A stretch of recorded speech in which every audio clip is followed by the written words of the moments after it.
make your own values and restart and be a Superman and don't listen to anyone.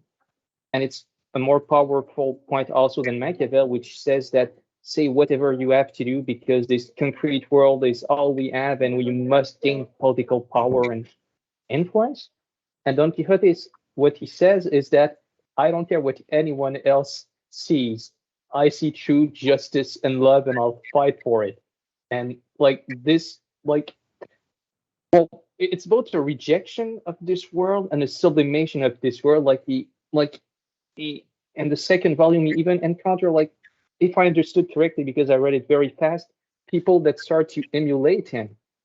It's Nietzsche, and like I only read Zarathustra and maybe one or two essays. It's that, like, he doesn't write novels, but it's that Don Quixote, even inside the imaginary world, he has an impact, and he makes everyone, on some level, he makes them better, even when he makes mistake. Like at some point in an inn, like there's a girl that's trying to look for another guy, and then she falls into Don Quixote's lap, and he holds her and tells her like, "No, I must not be with you." And then a fight ensues. But it's that in that fight, like even if it's crazy, like all the people become better versions of themselves. They live well. Jordan Peterson says that we live in a story that we make, and like he got that from other writers. But the idea is that Don Quixote, like, he brings everybody into his story, even people that don't believe the story. Like if I remember, there's the priest that tries to like change Don Quixote's mind, and at some point disguise himself in a woman. But it's that, like, his craziness is empowering, which is another trendy word these days. Yes, wonderfully said. Is Scott Wales has joined? Is that right? Affirmative. Hi, Scott. Hello, everyone. Hello. Cool. And so, Scott, as you can tell, we are just beginning a kind of a discussion of both Dr. Sugrue's lecture and of Miguel Cervantes' Don Quixote, or at least the excerpts that were assigned for today. And Scott, if you won't mind, I had suggested that Tonicorn could speak next. Both I and Samuel have spoken for some time, but then after that, I will give the floor to you, Scott. But Tonicorn, what say you?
Yes.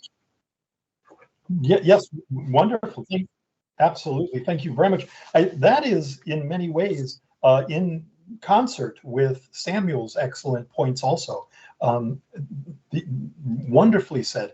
You know, you are, gosh, I have to, my heart leaps with joy because my reading for many years has been that Cervantes is on a grinding, and you're both suggesting otherwise, and I think it's magnificent, just making me rethink the way I've been thinking about the novel. I have perceived it, as I said earlier on, that I perceive it as a novel that is a novel about disenchantment of the world.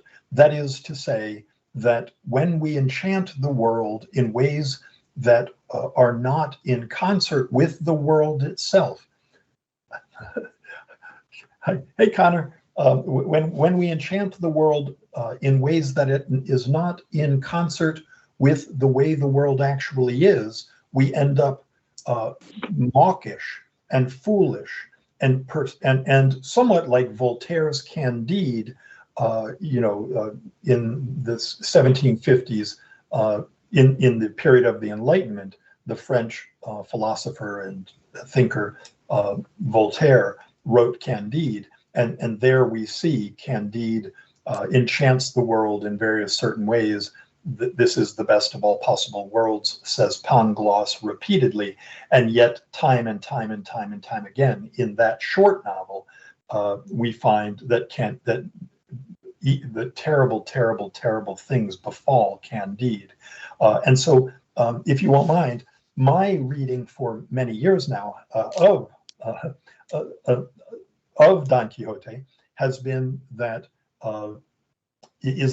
Cervantes' key point is to, as with my reading of Voltaire, also Candide, is to disenchant the world, to tell us, look, wake up, smell the coffee, stop with the sort of incorrect enchantment, romanticizing the world. In fact, the world is harsh and cruel. However, okay, pause. However, both Samuel and Tonicorn, you have both very seriously made me, I love it when this happens, made me flip that idea on its head.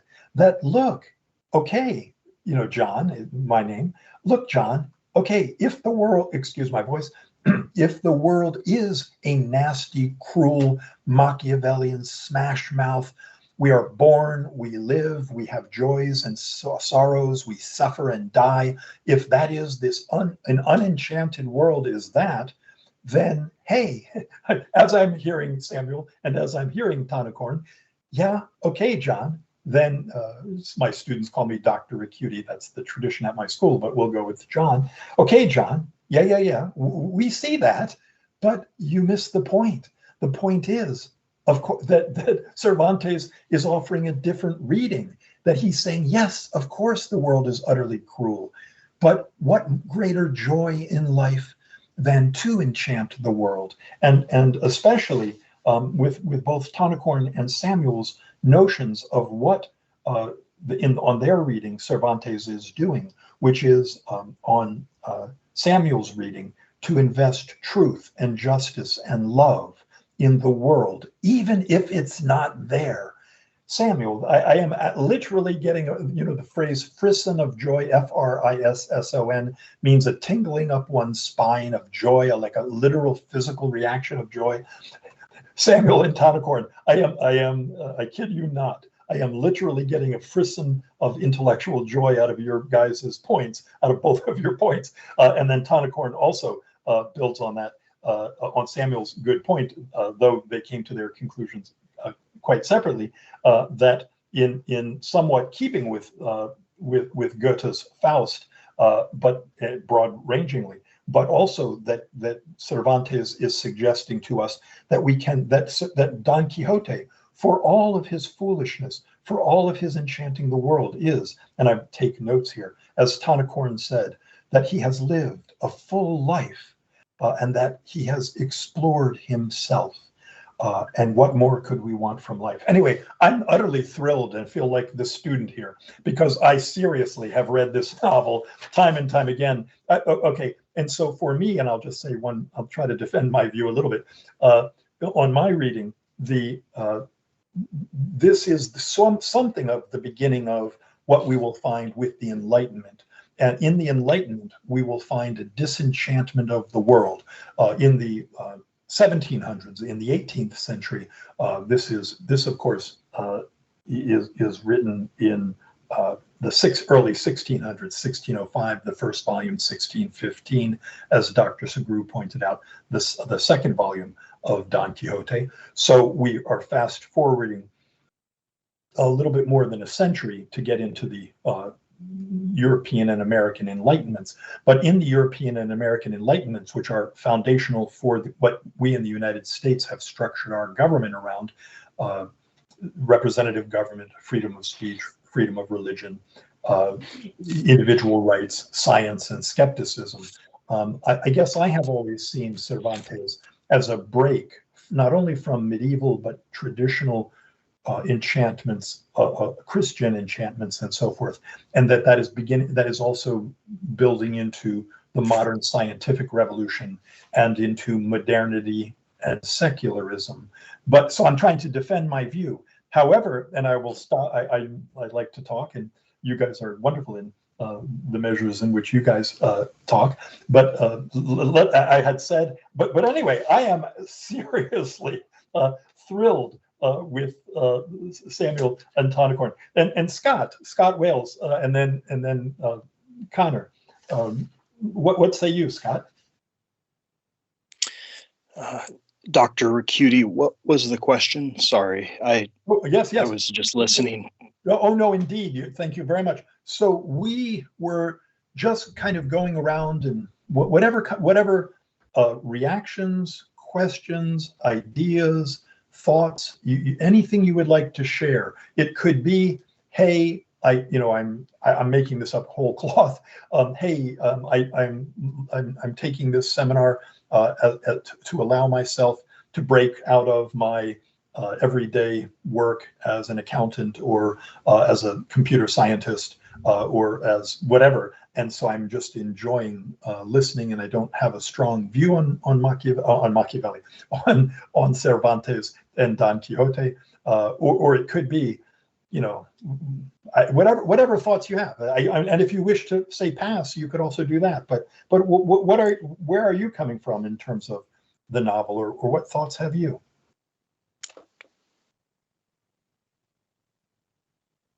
It felt, as I was reading, like an apology for the Christian religion. Wow. And I think that's, it's an immensely deep and rich tradition that is really hard, it seems, to maintain in an authentic way. I think that may have been Kierkegaard's writings are born from something in that.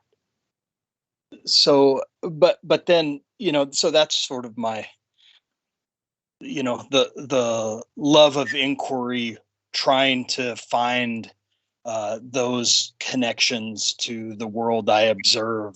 That was kind of my phenomenology in reading this, but I kept getting bored or something with the plot and the stories. I'm not good at reading these as comedies. I don't get the slapstick or something. So anyway, that's kind of my, I need to reread it because Dr. Sugrue's lecture was incredible for me in opening a window onto this wonderful work. I was tripping over myself in approaching it, I think. Yes. I have to tell you, I have known Dr. Sugrue for well more than 40 years, and his penchant, his skill, his astonishing ability to do that. We taught together at Columbia University many years ago for about half a dozen years, for about 6 years, and every day. This was my experience with him. Just incredible is exactly well said. And Scott, if I may, and we'll turn to Connor, but Scott, also wonderful. So me too. Okay, I perhaps you had joined us, but I do understand and I respect and I appreciate the way in which the technical matters of this novel are celebrated. It is the equal of any postmodern writing. The author is reflecting on himself. The novel is self-reflexive at the beginning of the second book. There's many technical, enormous accomplishments in that way. But Scott, in complete agreement with you, as I'm reading it, I am of two minds. I am bored out of my mind. Like, what is this? He already said this like 85 times before I get this point. Like, are you serious? Like, okay, so, yet he again sees the inn as a castle. Yeah. You said that like on page 15, like we're on page 480 or whatever. Like, come on. So I have to say and I am always trying to be generous at the same time as I read and say, well, now it must be me. There, I'm sure that if I understood it better, there would be nuance and subtlety in this particular version of Don Quixote. Could there be anything to it being structurally important as a portrayal of the death by 1,000 cuts of modern society, rational culture writ large? Yes, yeah, excellent.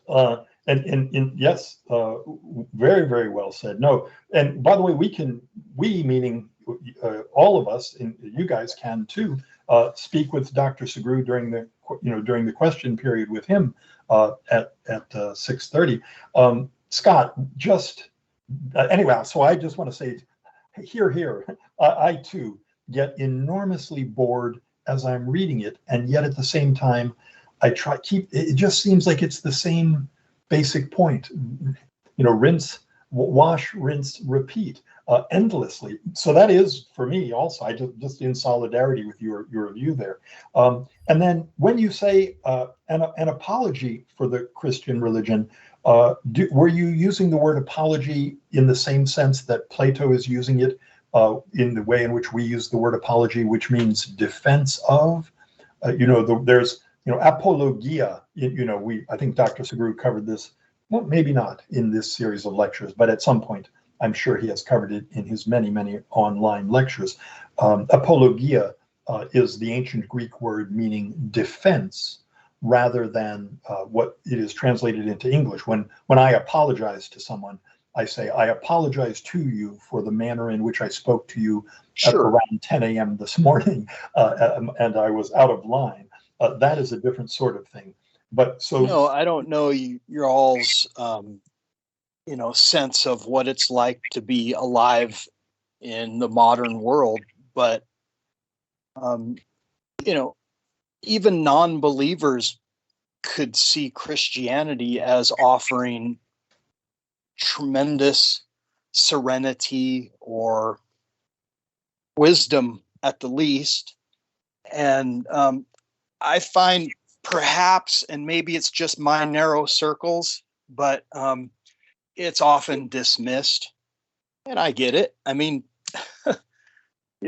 rationality doesn't come close. I can't understand anything in the Bible with reason very much. I mean, but I'm not a scholar there either. So yeah, I think that's how I meant apology, but I didn't. I just spoke. I wasn't trying to be technical. No. Wonderfully said. Yes, this,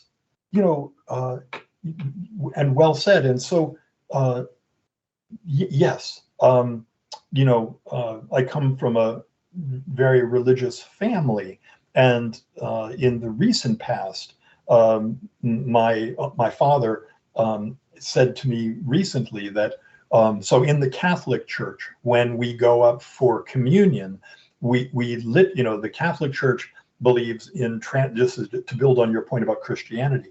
The Catholic Church believes, unlike Protestants, in which Catholics believe in transubstantiation. During the Mass, during the religious service, once a day or once a week, when during communion, there's a moment in the Mass when the wine and the bread literally they keep the same chemical composition of bread and wine, But they literally, for Roman Catholics, this is the Eucharist. They literally become, the body and blood of Jesus Christ. And of course, Protestants then will mock Catholics. And in fact, there will be wars of religion over these sorts of distinctions. But exactly. Yes, yeah, oh, very much so. But my father recently said to me, and I maybe 2 weeks ago, when I was out, I don't live in Denver, Colorado, but that's where most of my family lives. And he said, a priest said to me once that if people truly believed that they were imbibing the body and blood of Jesus Christ, that there would be a fundamental transformation in the way in which they acted following the Mass, following the Eucharist. And to me, that is enormously powerful. And I'm saying this, Scott, in seeking to be in agreement with you, or seeking to be in sympathy with your good point here. And then also one other quick comment that my father made. My mother, I think, is more religious than my father, but that's another matter. But these words of wisdom from my father, or these words of thoughtfulness from my father, we'll say wisdom. He said too, when he looks out at the Rocky Mountains, because they live in Denver, and they have from their place, they have a nice view of the Rocky Mountains. He said, when I look at the Rocky Mountains, I cannot help but feel the presence of the Holy Spirit. Now, if you are a secular thinker, and this goes to Dr. Sugrue's lecture on Kierkegaard, right? Either or. If you are a secular thinker, and this was the distinction, the juxtaposition that Dr. Sugrue made toward the end of his lecture today, which I just watched for the first time along with you guys, just minutes before we began our session. But in that juxtaposition between reason and love, or and in some measures, he's using love as a stand-in for Christian faith, as I understood him. That is, and that I didn't really realize that he was working so earnestly on a major work, which I was sad to hear that apparently he has given up because of his real illness. But in any event, Scott, again, it is such a great pleasure to meet with you all. I'm learning so much here. And Scott, yes, I think that the novel can very well be read in just the ways you are suggesting. And again, I will say with a little bit of embarrassment, but I want to try to stand up for my reading. I see it as I had traditionally disagreed, though I'm going to have to revisit, thinking of Tanacorn and Samuel and Scott, your perspectives. I'm going to have to rethink my understanding of it. I had seen it, as I say, as a novel that is pointedly disenchanting the world, that it is very much like Voltaire's Candide, more than a century later. Yes, about a century, and not more than a century later, Candide by Voltaire, in which, look, we need to look at the world realistically, and that is, in realism here, does not, enchanting the world just leads to foibles and silliness and attacking windmills as though they are giants, and that's just an absurdity that does no one any good. But as I say, Samuel, Tanacorn, and Scott now, you guys are really making me rethink that reading, because as I say, and I'm just trying to defend my view, I see this as a sort of first step toward the Enlightenment, which is, whatever, the project of the Enlightenment in the 1700s. But anyway, meanwhile, go ahead, yes, please.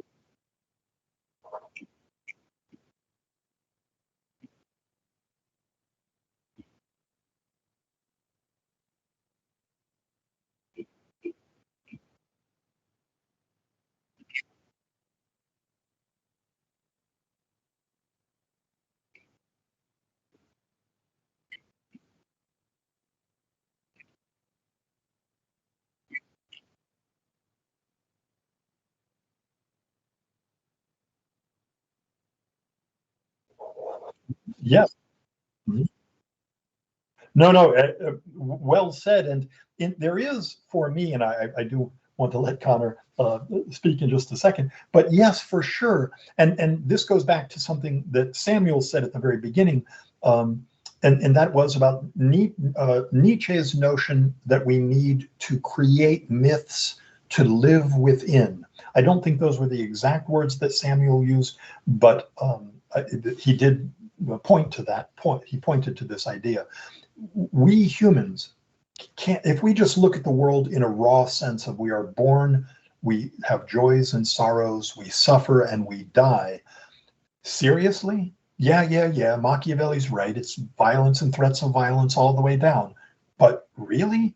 Yeah. Nietzsche says you have to, and of course, Nietzsche, the way I read Nietzsche is he says, well, we have the Christian mythos, and you can embrace that if you want. Go with Christianity. Hey, if it makes your day, go with Christianity. But Nietzsche is saying, we can be creative artists, right? We can ourselves create a myth to live within. And then again, if you won't mind, both Tanakorn and Samuel, your initial points here, and now joined by, in many measures, Scott's good point. Your points being that, hey, wait a second, John, look at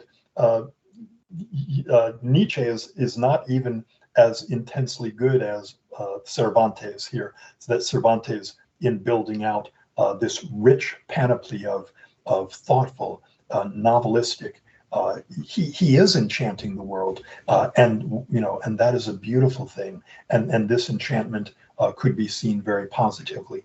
That had not been, or that is maybe still not quite my reading. But yes. Tanakorn, I do think that your last point is very well said, and with apologies, Connor. Yeah, it's a really interesting discussion. I enjoyed your point about the Eucharist, and I was wondering, have you ever heard of a novel or a film called A Month in the Country? It was by a writer called J.L. Carr. It was turned into quite a good film back in the 80s, but there's a great passage or a great scene at the end, towards the end of the story, where is this priest in the book who's kind of a difficult enough character, and he's quite unlikable, but he has this kind of reflection towards the end of the book on the church and its kind of decline, I suppose, around World War One. And he mentions the idea of the Eucharist and how people don't tremble at the thought of receiving the body of Christ anymore. A really interesting passage. But when I was listening, tell me the name again of that novel. I am so sorry, I'm writing. So it's called A Month in the Country. A Month. It's one of the rare examples actually of a novel where the film's actually quite good as well. So if you're interested, check out either one of them. They're excellent story. Thank you very, very much. But when I was listening to Dr. Sagrue's lecture, one of the things that struck me was this kind of, I guess, an ongoing discussions he's been having around reason versus fate, or reason versus love, I suppose. And maybe it's because we're doing Descartes next week, but I was reminded of a book called Descartes' Error, which is a book of neuroscience, which talks about the mind-body problem. But one of the interesting discussions in the book is about people who have sort of neurology patients who have brain damage to their emotional centers. So people who, I guess, in a technical sense, would be totally rational with no emotional input. And the interesting thing is people who have, in a technical sense, no emotions and pure reason, actually don't become logical thinkers, but they actually become quite depressed and quite withdrawn. And so I suppose perhaps it's looking at the issue in the wrong framework, where it's a philosophical discussion that's trying to be kind of turned into a psychological or a biological one. But it is interesting, like, on that point, to note that, like, if you are totally rational with no emotions, then you don't tend to take much interest in any kind of important questions. And somebody once said that it's kind of like buying a washing machine, where you can be as rational as you want, but you're not engaged in the process. So I thought that was quite an interesting kind of, I guess, ongoing theme in the course. Yes. And could you build out just for a moment, in buying a washing machine and reason? I'm not quite connecting the dots just on that one sentence. Could you say I suppose the point would be that I guess everyone, to a varying degrees, have a mixture of reason and emotion in every decision that they make. And I guess buying a washing machine is one that has the minimal amount of emotion. But something like getting married, you can be reasonable about it, but there's a lot of emotion that inevitably seeps through. But then if you're kind of somebody who has quite a rare form of brain damage and you have no access to your emotional centers, then almost all of a sudden, almost every decision becomes like that, where, the question of getting married isn't something that's kind of like Spock from Star Trek, where it's hyper analytical. Instead, it becomes really uninteresting to you, and you say, "Well, I don't care either way." And so I suppose it's an interesting one, I guess, to consider the neuroscience of it. Excellent. Yeah, my gosh, yes, thank you very, very much indeed. Wow, this is incredibly awesome, guys. Okay, and if I may, so yes, with regard to Hume, David Hume, Dr. Sugrue mentioned David Hume, and Connor, your points here also make me think of Hume. Very famously in the treatise, David Hume says, reason is, and ought to be, the slave of the passions. And that's quite a famous statement by Hume, that reason is and ought to be the slave of the passions, by which I take him to mean our passions, our aversions, our joys, our the things we are attracted to and averse from, the things that, as you say, in making the choice of marriage, or in our emotional lives, to have a rich emotional complexity of our personages, of who we are, that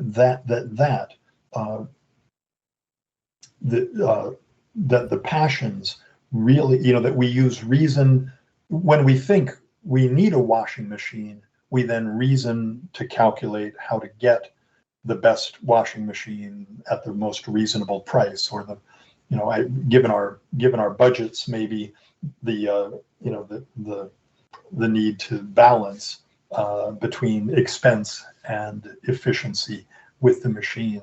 That sort of rational calculation, Hume sees reason, and it gets into notions of, do we eat in order to reason, or do we reason in order to eat, or that sort of stuff. But yes, and I am going to look into both A Month in the Country and also Descartes' Error. Thank you enormously for those. An additional example I might give as well is the field of behavioral economics, which is quite interesting because, traditional economics is all about the idea that humans are rational decision makers, and so they always look to maximize their gains and minimize losses and so on. But similar to the example you gave of buying a washing machine, there's plenty of research out there that points to how people talk about it all the time, where when you're in a grocery store and they have things laid out in a certain way to make you spend as much as possible, and there is kind of good empirical evidence out there that suggests that there is plenty of passions in reasonable activities, and I guess behavioral economics points to that as well.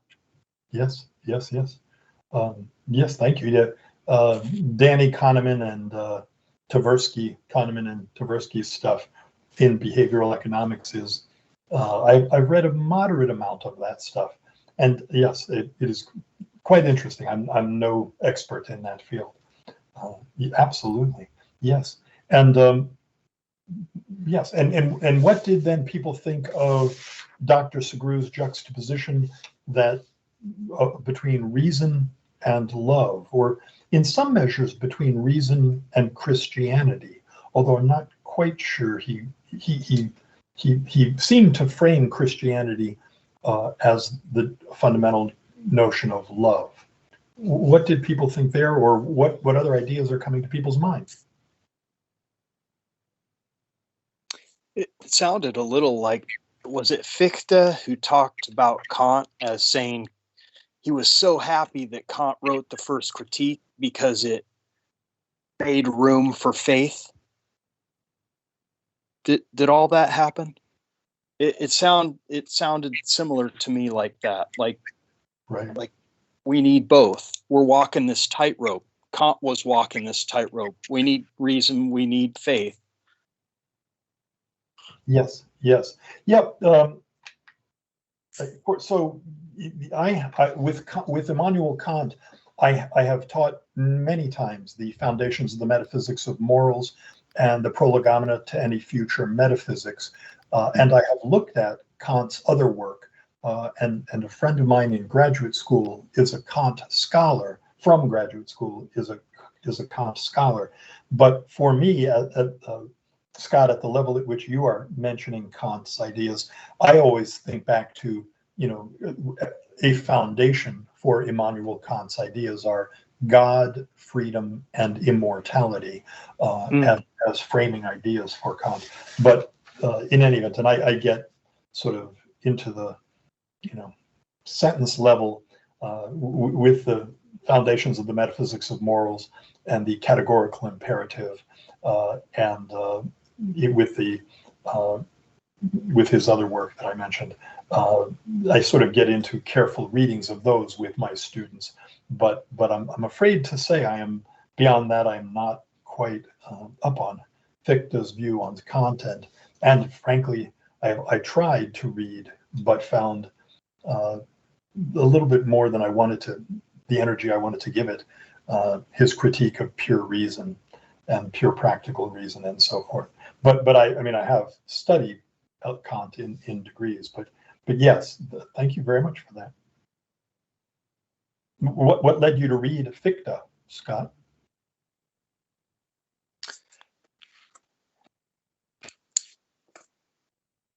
Wasn't his first critique, literally, reason can't take us all the way to a good life. The second critique is the ethics, Kant's metaphysics of morals, is a summary thereof, or something like that. I'm not a scholar, but I remember Fichte, sometime reading Fichte's comment of how excited he was that Kant wrote the first critique, because all of a sudden there was space for faith. Fichte was that romantic that Dr. Segru's talking about, St. Augustine being maybe perhaps considered as the first romantic. Mm-hmm. And I think Fichte is kind of right in there, and Kant could be too. Mm-hmm.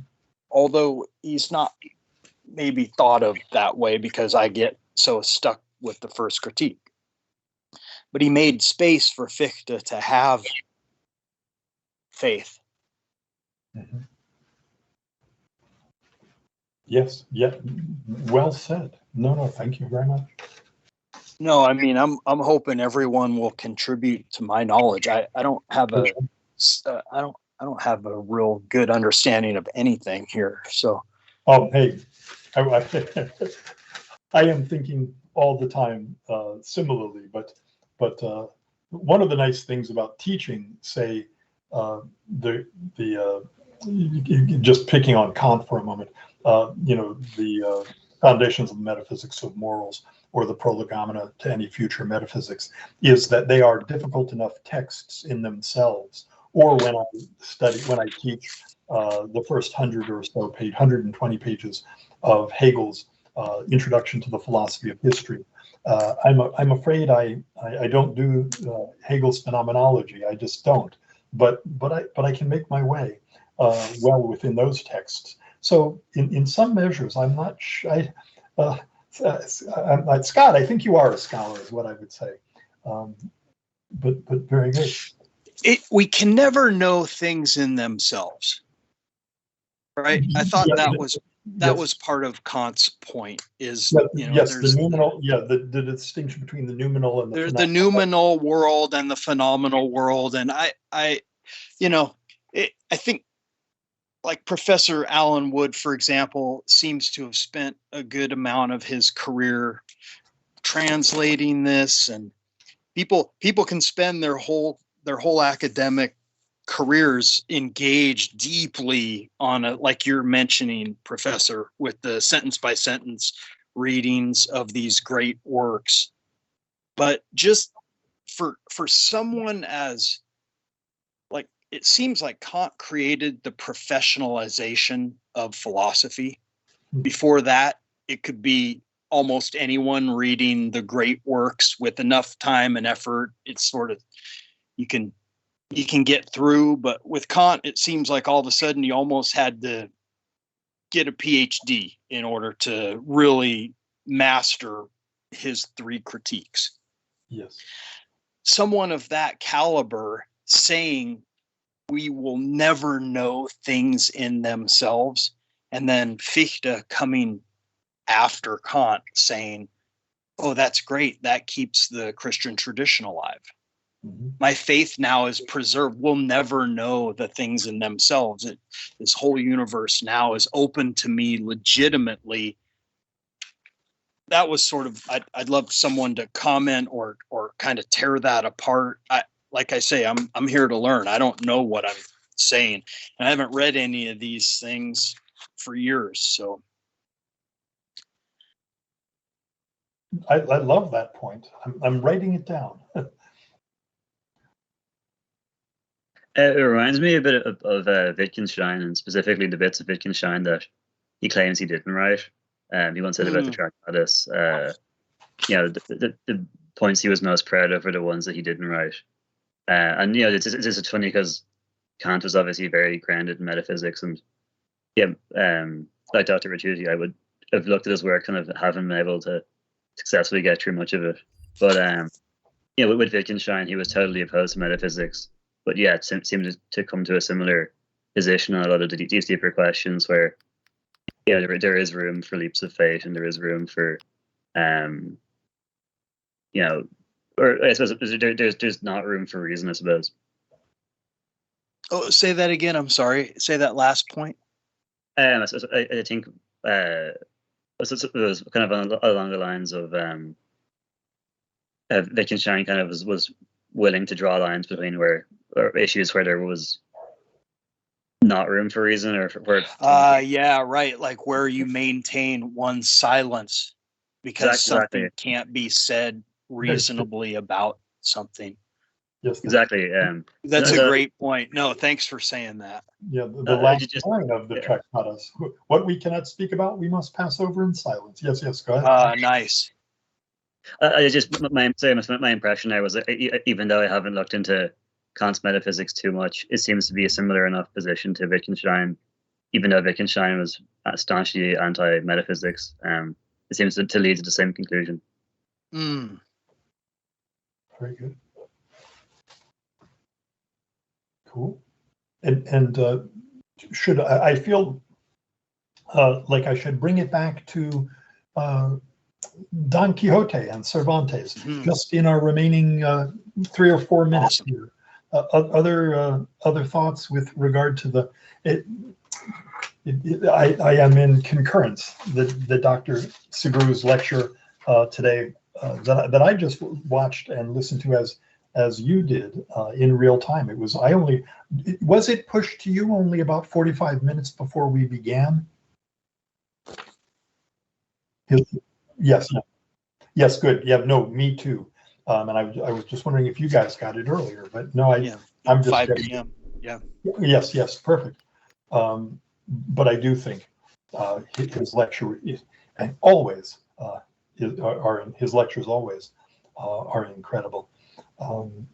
This has been an enormously fulfilling and magnificent discussion. Samuel Tonicorn, my gosh, Scott and Connor, my heart leaps really seriously with joy. I think Connor may have joined just before I was saying, Connor, that I'm literally, the concept of a frisson, a sort of tingling of, I think of it as a tingling of literally tingling in one's spine. And that can occur for many different reasons, but from intellectual joy. This conversation I was saying earlier is one that has brought that feeling to me. I have been set in my ways in terms of reading Don Quixote as a novel about the disenchantment of the world, a kind of a century before the taking off of of what is traditionally framed as the Enlightenment, with its emphasis on science and skepticism, its emphasis on individual freedom and liberty, representative government, and then politically representative government, freedom of speech, and freedom of religion. And I have, I have tended to frame this novel in that manner, but I won't rehearse again what I've said before, but thank you all enormously. This has just been an incredible joy. Thank you very much. And I'm wondering, we do have only 2.5 minutes according to my clock. Maybe we'll switch over and see if we can join with Dr. Sugrue. We'll see you next time on, I guess, Thank you. Descartes. Yes, yes, 1637 and so forth. Yes, thank you. See you next time. I'm going to go over to the other lecture. Yes, thank you very, very much, everyone. Thank you. Very much indeed.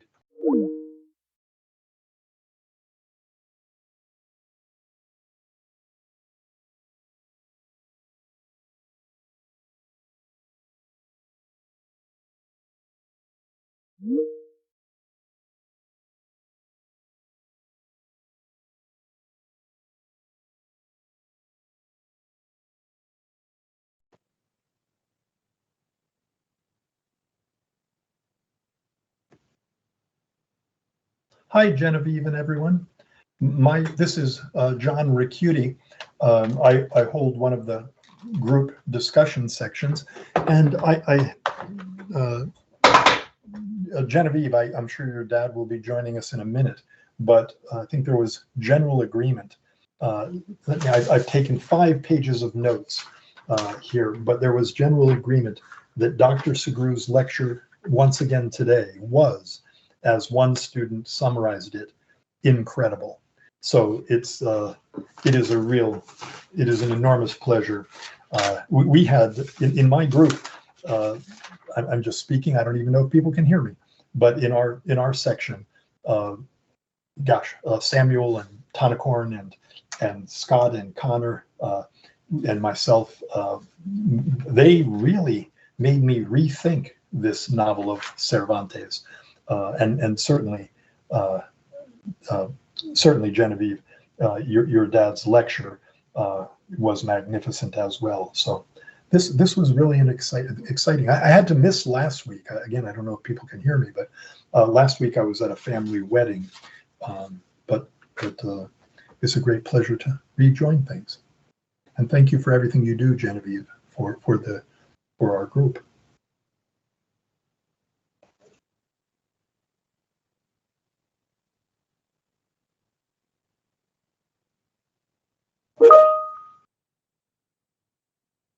And one other non sequitur, but I thought that the young woman who created the Seinfeld introduction using Dr. Sugrue's comments on Kierkegaard, I thought that that little artistic creation.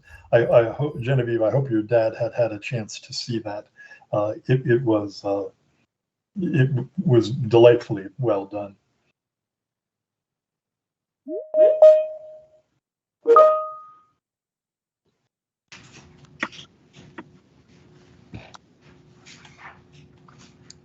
Hello? Hey, Dr. Sugrue. Hi, Dr. Sugrue. Can you hear me? Hello, Dr. Sugrue. Yes, I can hear you. Hey, Dr. Sugrue, Okay, I just wanna- you and one other person. No, This, no, Jenny, I okay. This. I think there's a bunch of us. Congratulations, James. Don't have their I'm talking to somebody who just got married. Give me a break. Oh. Congratulations, James, and congratulations to you for having found a rare bird like James. I'm happy for both of you. He sent me some wedding photos, and it made me feel great. So congratulations to you. Before I start out talking about Descartes, I want to ask, did any of you look up what? This week isn't on Descartes, this is Cervantes. Okay, Cervantes, that's fine. Before I start talking about our friend Cervantes, I wanted to talk about Castiglione. All right. Did any of you look up that lecture, or did any of you look up that writing? It's okay to say no, But if any of you did, I just want some pushback. I want somebody said, no, you were completely wrong about that. Okay, I can't tell if you've taken the fifth here because you haven't looked at it, or because you were overwhelmed by how true this is. So help me out. What do we got here? Did anybody look at it? All right, then. You deserve what you get. I don't know if it's true or not. It probably means I belong in a madhouse, but the contemporary world will serve as a good substitute. That's only partially a joke. That being said, what do you think about the first great novel in the Western tradition? Dr. Sugrue, if I may, this is John Yeah. Ricciuti. This is John Ricciuti. We just had a spectacular discussion of Cervantes' novel, and I want to, again, you will know that there's general acclaim. I mean, one of the students summed, and I think we all agree, that Dr. Sugrue's incredible lecture that we just watched just before joining our discussion sections. So you have an astonishing talent, and I thank you for it. And we had, I thought, just a spectacular discussion. But I won't hog the floor. Well, no, I'm happy to hear that. I wish they had seen me 30 years ago, because the medicines I take for cancer are making me aphasic, which means that I'm losing chunks of my verbal ability. I mean, in other words, I can't figure out often what word I'm trying to say, even though I know it. And as it progresses, 3-4 years from now, I'm going to be hiding my own Easter eggs. So that's why I'm so interested in getting this out now while I can, because soon it's just going to be me and God, right? And God's not, unless God tells you what's going on, it's a sure thing I'm not. So that being said, I'm glad you liked the lecture. What do you think of Don Quixote? Either the person or the novel? Well, Professor, I've mentioned in our discussion that I've loved this novel since I was a teenager, but I had a complete horrifying misreading of it. I read it in abridged Spanish in Spanish class, and thought, I want to be quixotic. And it was a very unexamined attitude, and then picked up the lyrics from Man of La Mancha, and that To Dream the Impossible Dream became my anthem.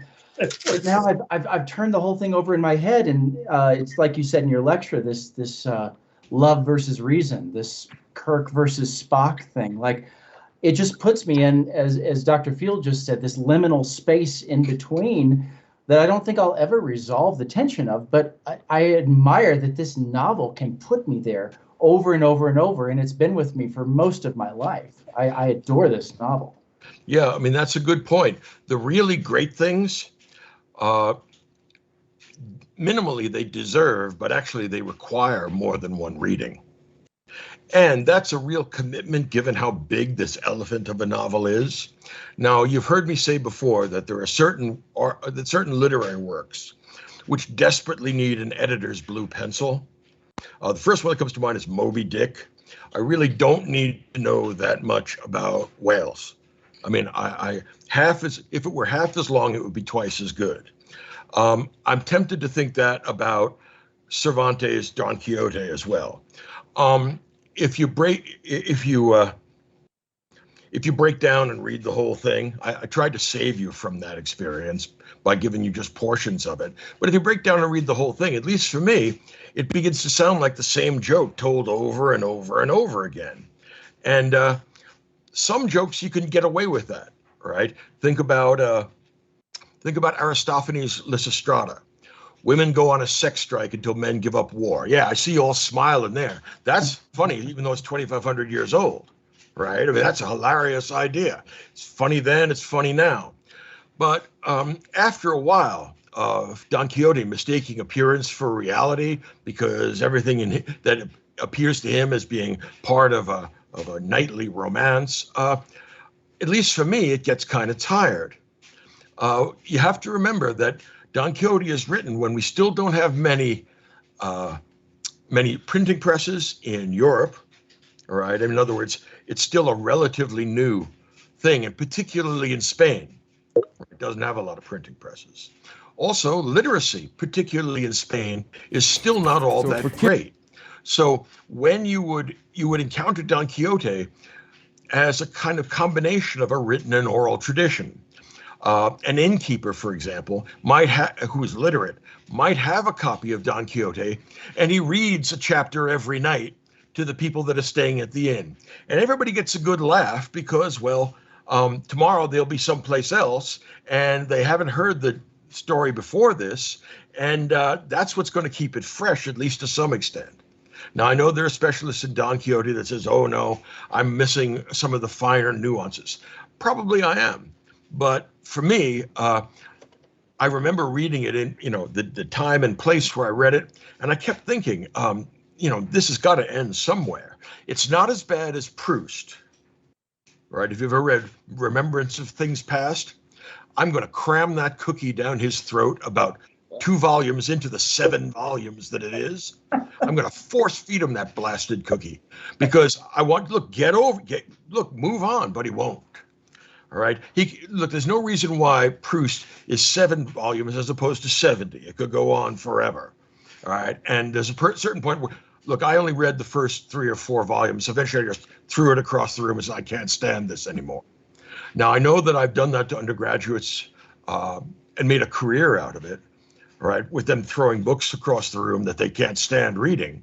But the multi-volume stuff, or at least the very long stuff that needs an editor, I have a problem with. So that's why I tried to kind of give you fillet of Don Quixote, explain to you the premises, the ideas behind it, the beginning of the book, when a minor nobleman goes mad because he's read these courtly romances. And I also needed to give you the end of it because at the end, we managed to elicit pathos once again.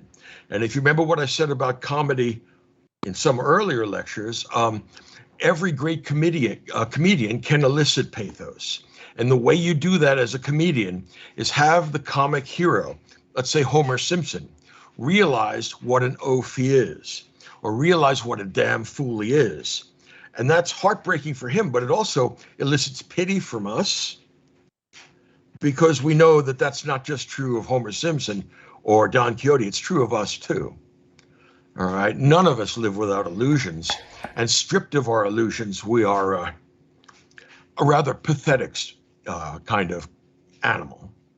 So Don Quixote's death reveals that everybody else had been living vicariously through Don Quixote, and that his mistakes were their mistakes. And everybody needs an element of the unreal. I think this connects with what Nietzsche said, that human beings can only tolerate so much truth. Well, when Don Quixote finds out what he is and who he is, the people around him say no, they protest, go back to what you were. Unfortunately, Don Quixote has already taken an overdose of reality, and it kills him. And that actually is a rather surprising and I think deep point, right? I can't help but feel bad for the old man. He should have died like that. But of course, you don't really get an ending then.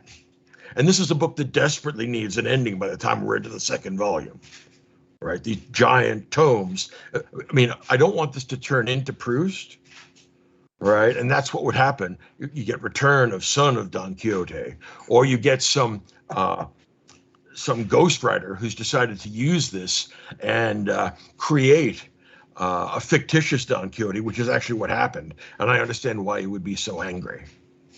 So what Unamuno said is very pertinent. We all laugh at Don Quixote's mistakes, but nobody laughs at his intentions. Okay, well, there's something to be said then, a Kantian appreciation of good intentions. What else? So, do you think that Cervantes genuinely hated the chivalric novels that he was parodying, or did he view them as a sort of guilty pleasure? Well, I think probably both. In other words, people often, I do anyway, believe contradictory things. Right? It's just one of the things that I think everybody does. But he's a man who fought at the crucial Battle of Lepanto in 1578, which gave the Christians control over Mediterranean Sea. But in that battle, he had his arm torn off. Now, there's nothing like losing a limb to reduce the heroic element in the person that loses it. He may have been a young man looking for military glory, but when you have to writhe around, bleeding out, and just barely make it out with your life, maybe you would come away with the sense that these are not only false stories, but dangerously false stories, right? That war is not glorious, and that these chivalric romances were written by people that had never actually taken a sword to the body or a lance to the chest. All right. So, yeah, I think that in some ways he's deeply opposed to the glorification of military things. And yet there is an element of excellence, arete, that we can't help entirely separating from military things. When we read the Iliad, despite the fact that Simone Weil says it's a hymn to violence, it's beautiful. And that really makes me stop and think about how violence can be beautiful. Now, some of you may be inclined to say, no, it's always ugly, but no, that's not true. Go on YouTube and look up one of the old Muhammad Ali boxing matches. He's beautiful and supremely violent, but he is a gorgeous boxer, and he's very, very good at what he does, which is why people like it so much. They still like it even though he's dead. So it's troubling to see a connection between beauty and violence. James, come back. Oh, I was just going to say, or read Hemingway's book on bullfighting, Death in the Afternoon. Which, yeah. really makes bullfighting sound like a really beautiful and artistic thing, even though it is incredibly violent. That's exactly right.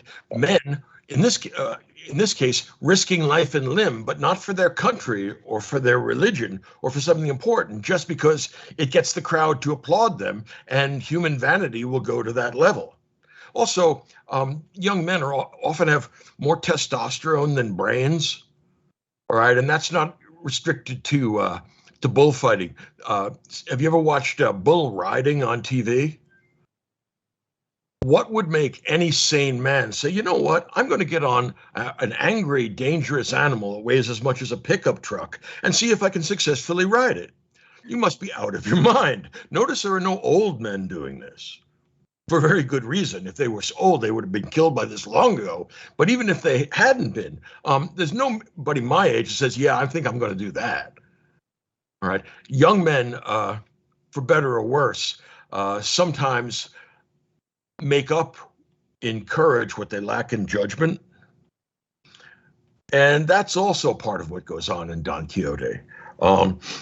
He's an old man by the time it ends, and knight errantry is no longer the kind of attractive activity that it was when he was younger. What else?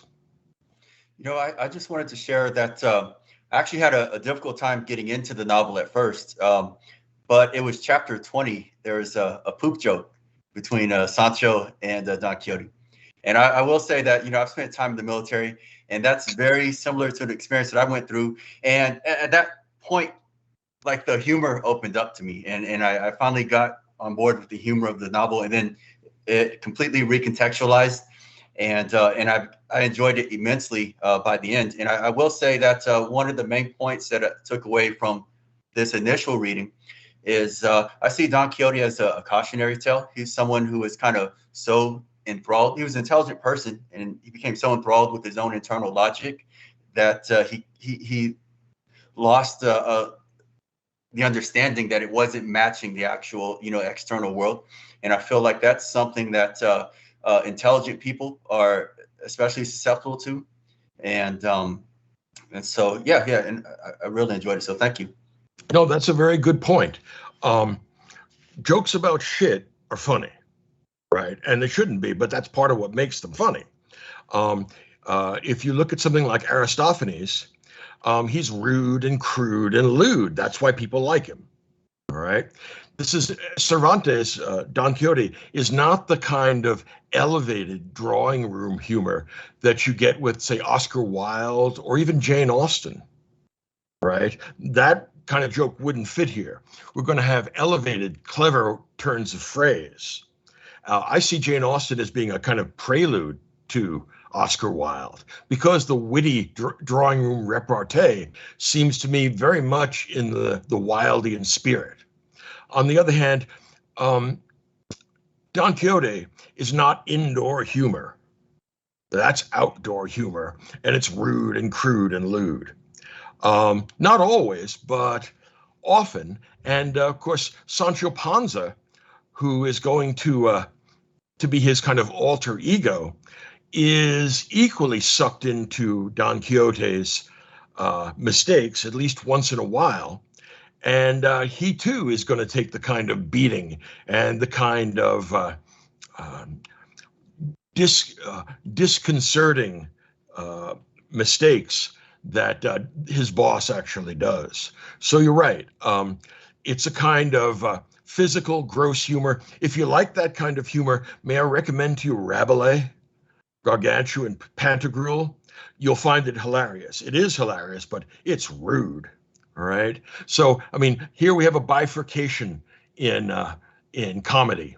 There's the physical, low-down stuff that you were talking about, and there's plenty of that in Don Quixote. And then there's the elevated, clever, witty turns of phrase, which we see in somebody like Oscar Wilde or even Noel Coward. Okay, what else? Yeah, I was wondering, Dr. Sugrue, when I was reading through this, I actually really enjoyed the selection, so I bought the whole book. We'll see how that ends up going. But That's a brave man. Yes, well, I liked the jokes, so we'll see for sure. But I when I was reading through it, I found a lot of connections to what I feel like existentialism.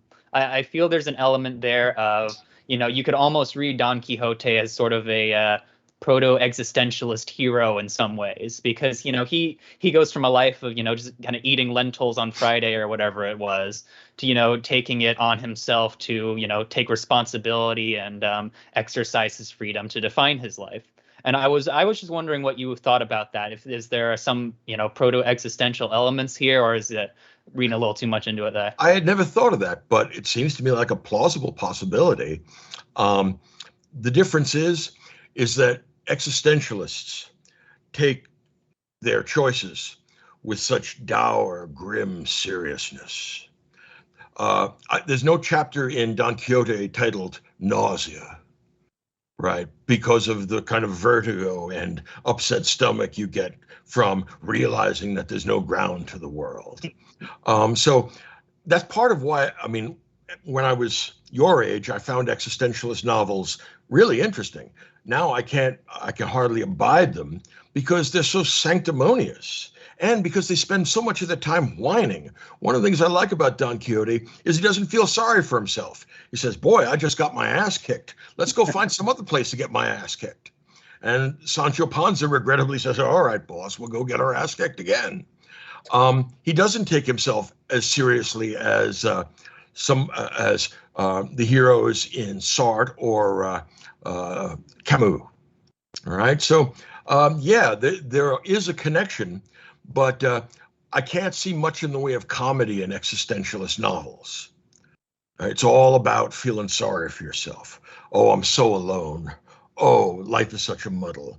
Oh, I can see how you will tolerate this as an undergraduate, but you're eventually going to God willing, you'll eventually outgrow this because you realize how self-indulgent it is. What else? Jeremiah. I'm just curious, like, how do you say his realization of reality is what crushes him and what kills him, but like you just said, he was a knight, and like, every time he got his ass kicked, he just like dusts himself off, get back up, let's go again.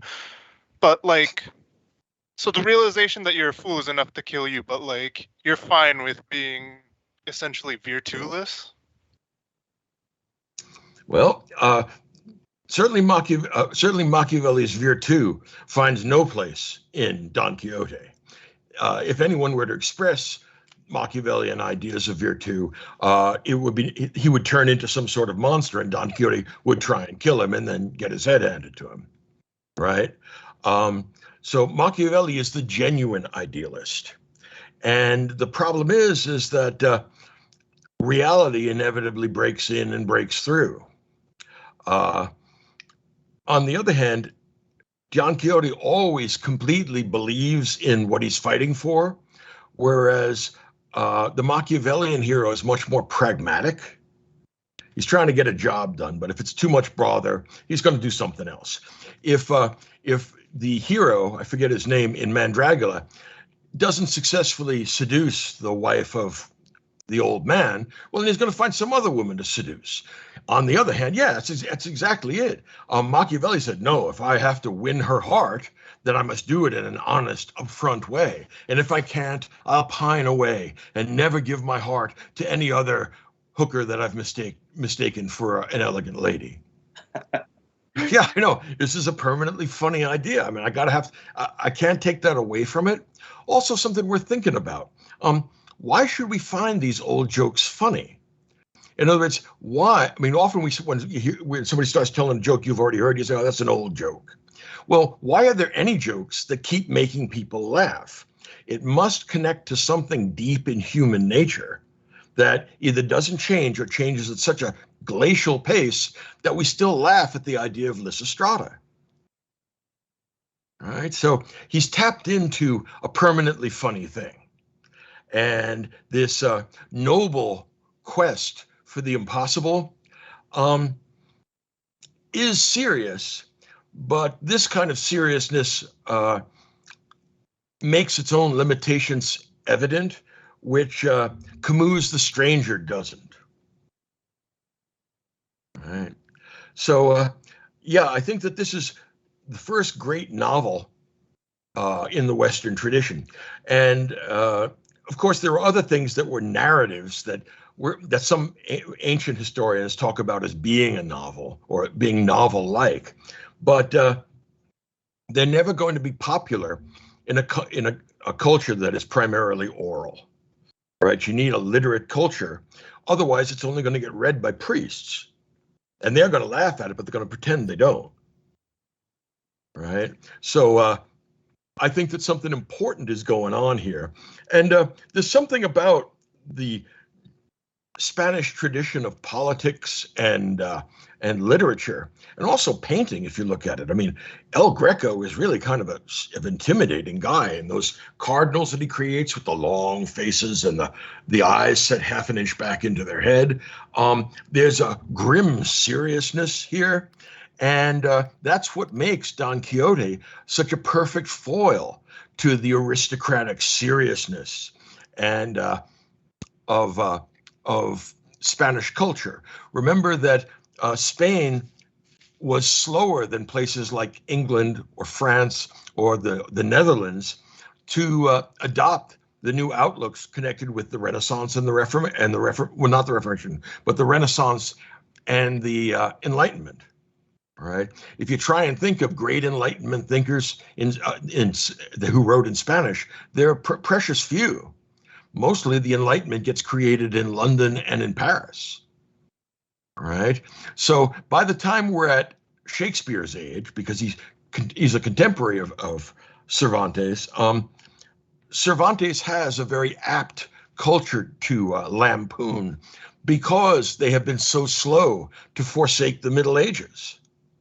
There's still a very medieval connection between throne and altar. And this is paid for by somebody else, which is to say the Incas and the Aztecs, right? In my view of the history of the world, I know it's going to sound strange, but the New World, the Inca and Aztec civilizations, they pay the tab for the Enlightenment. That money flows into Spain starting just before 1500. They get 100 years of being the richest nation per capita in the world. And the reason why is because they brought all these sicknesses to the New World, these people that had been mining gold and silver for 20 or 30 generations were gracious enough to die on the spot. And then you just shovel it into your boats and you bring it home. Now, part of the problem here is that Spain kept the aristocratic idea that a nobleman never engages in manual labor. You would lose your status as a Spanish nobleman. The term was called dignidad. If you violated the precepts of dignidad, you would no longer be considered a nobleman.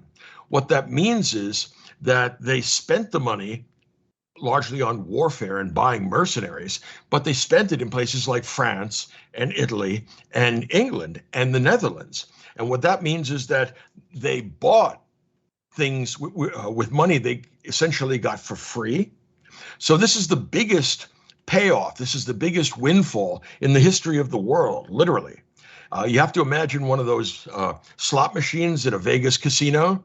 Well, about a half of the silver and a big chunk of the gold that exists on the planet came out of the machine once the Spanish managed to discover the New World and pulled that handle. This is in some ways like what we call the resource trap in developing nations. It's possible. Well, no, because if you have something that you can extract from the ground without doing much in the way of work, what that does is retard the development of new economic and social forms because you're not driven to change with the times. If money is free, you're going to spend it on all kinds of things. If you have to work for it, you're going to be much more careful about where you allocate your funds. So Spain was slow to ease out of the Middle Ages. I mean, part of that is because 1492, the year that Columbus was sent, was also the year when the Reconquista finished, when they finally pushed the last of the Islamic inhabitants out of Spain. So the big point here is that Spanish culture is different from the other European cultures.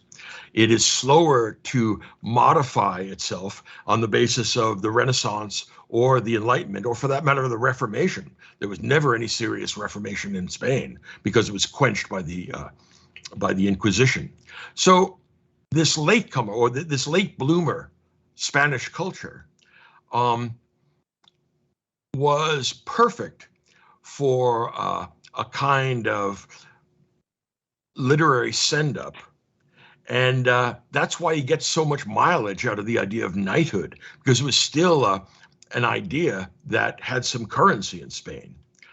It would have been very hard to write Don Quixote in England or in the Netherlands, right? Well, because there it would have been an anachronism. He would have been undermining something that doesn't have the kind of cultural weight that it does in Spain. What else? Well, Professor, if I could just maybe react to that, I'm curious. So what I hear you kind of saying is it was written at a time to lampoon a specific, lagging culture, yet here we are reading it 500 years later. It has some universal appeal. How was it not just some throwaway Saturday Night Live sketch that everyone's forgotten 30 years later? Okay, that's very interesting, and that's very tough. Okay. It's connected to the question of why we find even older comedy, provided it's the right kind of comedy, funny.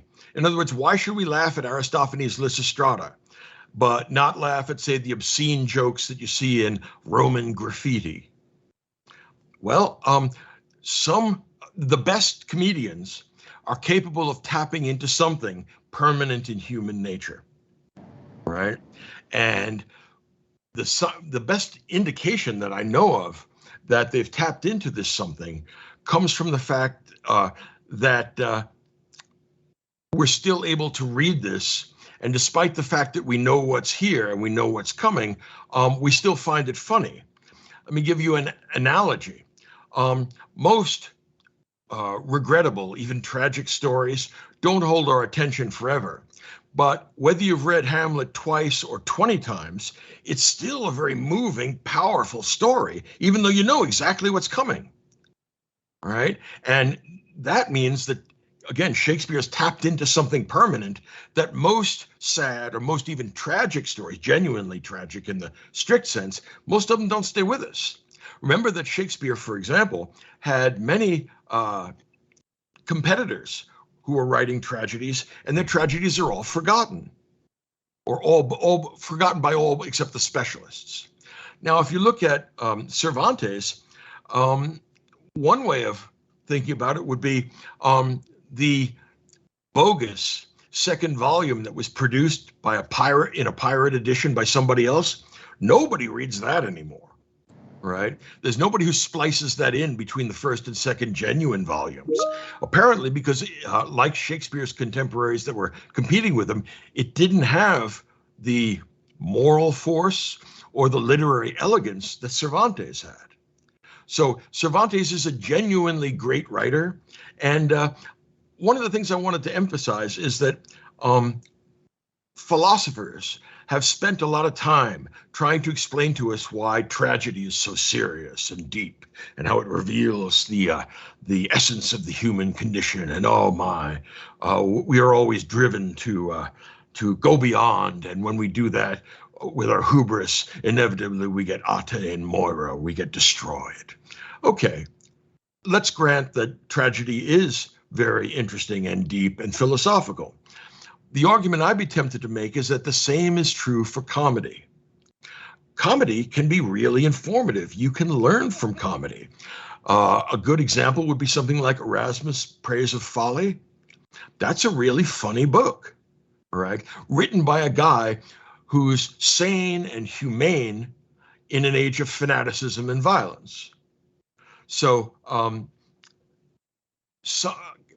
comedy can be as deep and can be as revealing of the human condition as tragedy can be. And here's what I like about it. I think all the tragedies that are going to be successfully written have already been written. I think tragedy is a dead form. Why? Because we live in a democratic age and we can't get the right size heroes unless we put them away in the past. All right. So we don't have an aristocracy. We don't have kings, or if we do, they're just figureheads. We have generals, but we usually view them as megalomaniacal if they engage in some kind of great mistake that gets everybody killed. What you get there is pathos rather than the tragic pity and fear. So I think because we live in an egalitarian age, it's very hard to make tragedy work. If you want to see a tragedy that, to my mind anyway, doesn't work, look at Arthur Miller's Death of a Salesman. Look, Death of a Salesman is not like the death of Hamlet. All right, it's like jumping out a basement window. Right, you don't fall all that far. Right, and that's why I think that is an unsuccessful attempt to create tragedy in the contemporary world. On the other hand, I think that there are great comedies still yet to be written. Right, and I think that this is a living form because stupidity is going to be with us forever. And the lessons we learn from it when we're chastened by our follies, I think that's likely to be here indefinitely too. If you want an example of a contemporary funny novel by a living author that has not been taken seriously, but I would recommend you get this because I was laughing out loud. I mean, almost to the point of tears. It's really funny. It's called My Cousin, My Gastroenterologist. I forget the name of the guy. Look it up on Amazon. Get a copy of it. It's rippingly funny. It's about how our lives have been sped up by technology. All right. So you see people multitasking where they're coding for Amazon and they're trying to woo a woman, and they're also preparing barbecue, and they're also filling out their taxes. Right. So what you get is I know, look at you guys are already laughing. You haven't even read the blasted book. Hold on until you read it. It's really funny because people could focus on one thing at earlier points in human existence. Apparently not anymore. So if you can imagine a comedy where all the characters are high on methamphetamine and they're trying to do multiple things at the same time, and they make a mess out of everything because they're talking too fast and they're talking past each other, they're talking past themselves, and multitasking means that you don't do anything right, and you don't have the sufficient investment in one particular thing that you want to do because you need to get it right. Right? So have a look. It's a very short book, as it should be. Right? I distrust long, funny books. Right? The shorter, the better. Brevity is the soul of wit. Right? But this book is a rip, and I recommend it to all of you. I had a couple of guys. Who wants to ask a question? Professor, this is Scott. Do you have a few recommendations on how to read? For example, I'm very grateful to you specifically for today's lecture.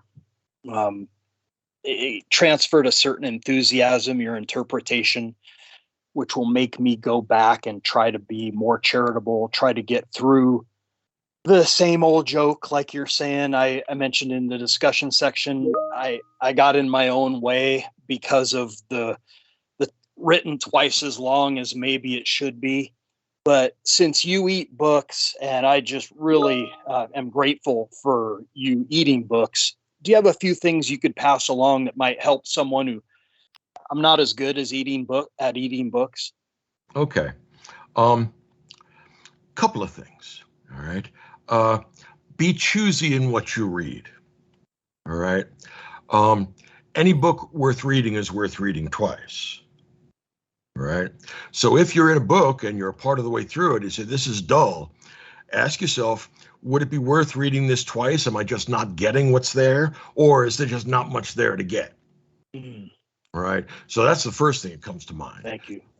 So yeah, look for quality. All right. Someone once said that life is too short to drink bad wine. And it's true. All right. If you taste it and it's not first rate, pour it down the sink. All right. And get some good stuff. I mean, that's the only way to properly drink. I feel the same way about whiskey. I mean, I'm I'm not allowed to drink whiskey at all, so don't tell my doctor. I don't drink that much. But when I drink it, I like the good stuff, right? Get me the proper single malt. I've been drinking Lefroy, since I was your age. And yeah, that is the good stuff. It's liquid smoke. It's just beautiful. It's one of the. Have to try it. Have you had Lagavulin? What? Lagavulin. That's real good stuff too. Have you had a Ardbeg? Oh, right on. It's even smokier than Lefroy. Okay, well, that's what we're looking for, right? That's one of the justifications. See, Milton needed that to justify God's ways to man.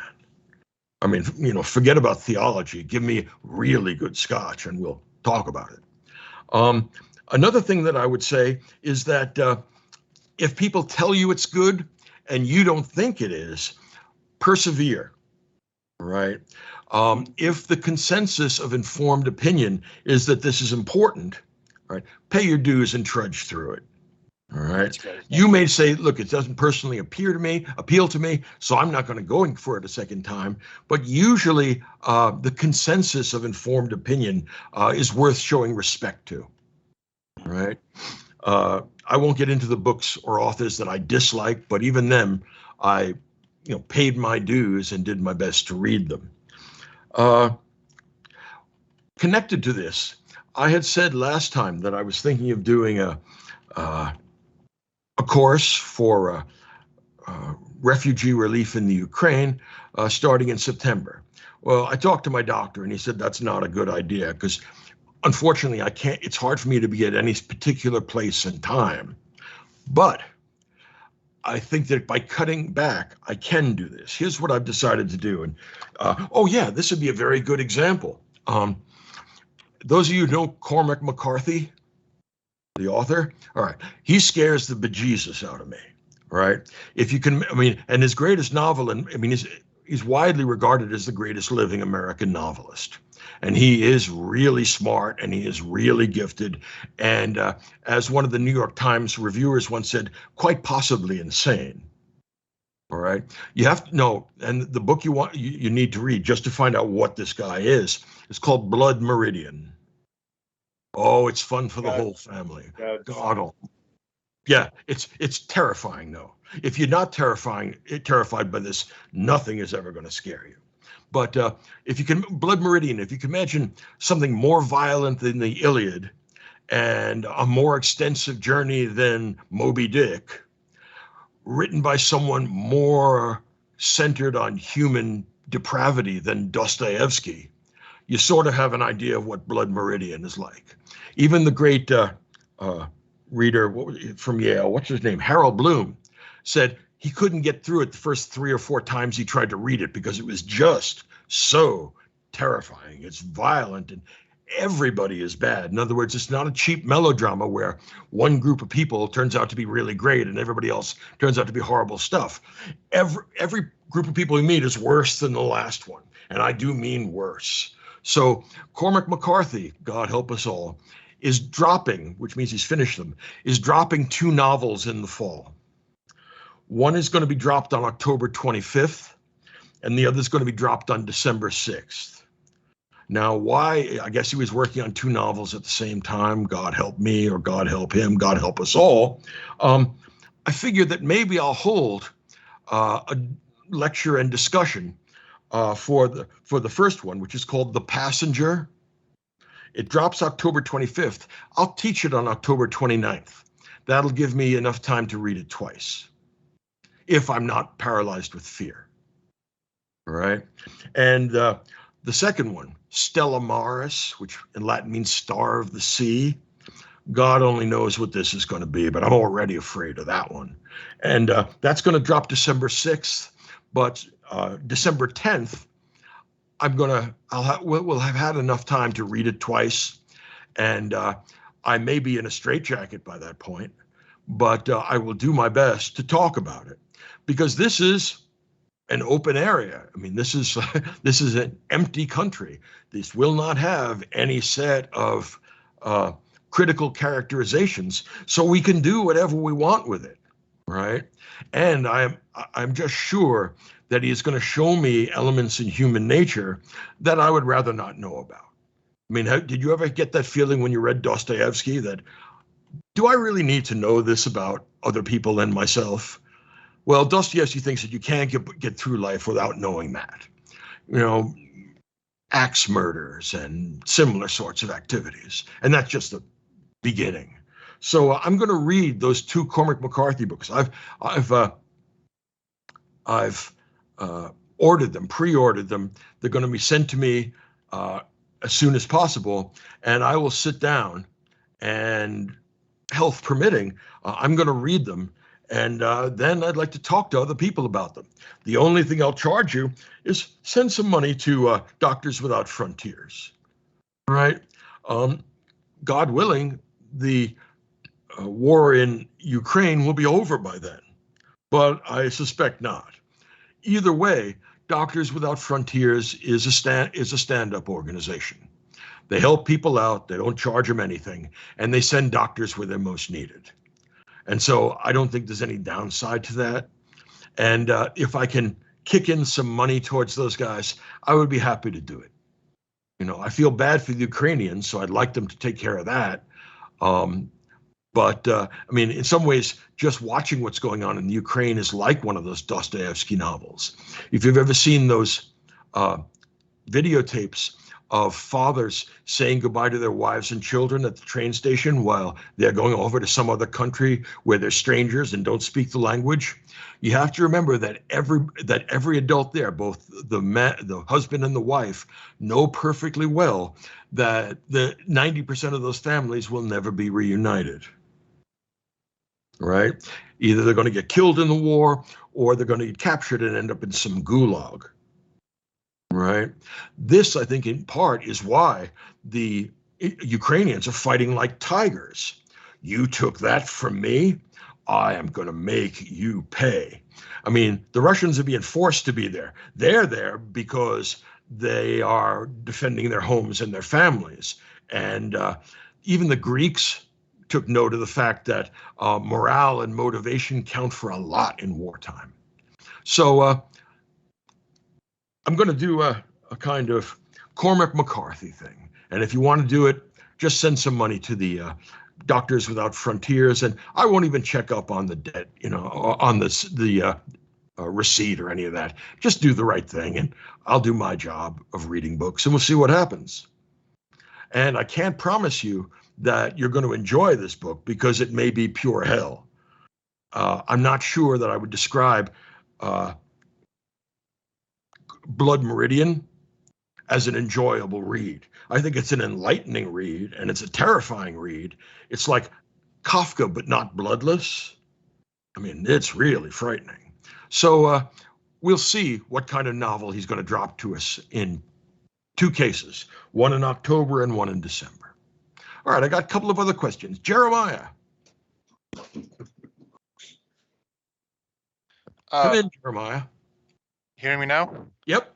Okay. I just wanted to, since it was since Don Quixote was really widely received because it reached a lot of people, and that's how we got Volume 2. Right. But since society was so essentially bifurcated into nobility and peasants, I wonder if the subtext is different for the peasants versus for the, because essentially you're watching this really rich nobleman just bumble around, and the Sancho is just along for the ride essentially because he's dangling a carrot in front of him. And everyone was laughing at it, but I guess for different reasons. Was that how it was perceived? That's at a the time? very good point. Yeah. What you find funny here may have considerable connection to where it is you stand in the world. All right. Sancho knows that Don Quixote is insane. The downside of Sancho, of course, is that even though he knows Don Quixote is insane, he follows him anyway, right? Because he gets offered the chance to become a governor of an island as soon as Don Quixote conquers an island for him. And he's willing to take that. So you could argue in some ways that Sancho is as much a hero of Don Quixote as Don Quixote himself. He's the alter ego of Don Quixote. Don Quixote needs a straight man. All right. A lot of the comedy will fall flat unless it includes Sancho.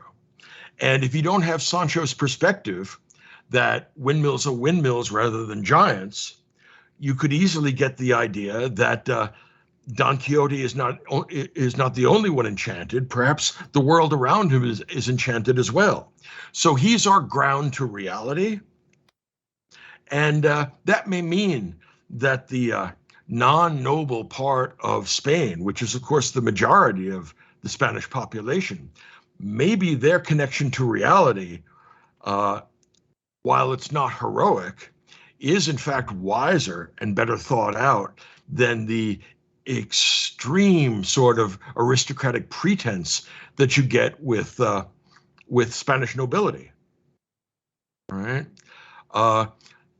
It would be interesting if someone like El Greco or Velasquez had the opportunity to draw us, not from life, but from imagination, portraits of Don Quixote and Sancho Panza. I mean, I would pay a lot of money to have a look at what that would have been. All right.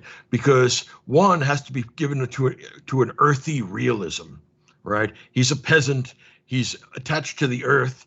He's short and he's fat and he's not credulous, but he is overwhelmed by Don Quixote's personality. On the other hand, Don Quixote would be as funny as his nag, Rocinante, which he thinks is a noble war steed, right? And he would be thin and gaunt and covered with bruises and maybe have a couple of scars visible, and God knows what would be invisible. And yet there's still a sort of light, a glow that comes out of this guy that you get in particularly the religious painting of the Spanish Renaissance. All right. Many of the themes and many of the topics are religious, And if you ever noticed, particularly with Jesus or the Christ child, and sometimes the Madonna as well, we look at every painting trying to find the source of light, and sometimes it's them. There's a luminous quality to the Christ child that says you don't even need to turn the lights on. And I think Don Quixote would have gotten that kind of luminous quality.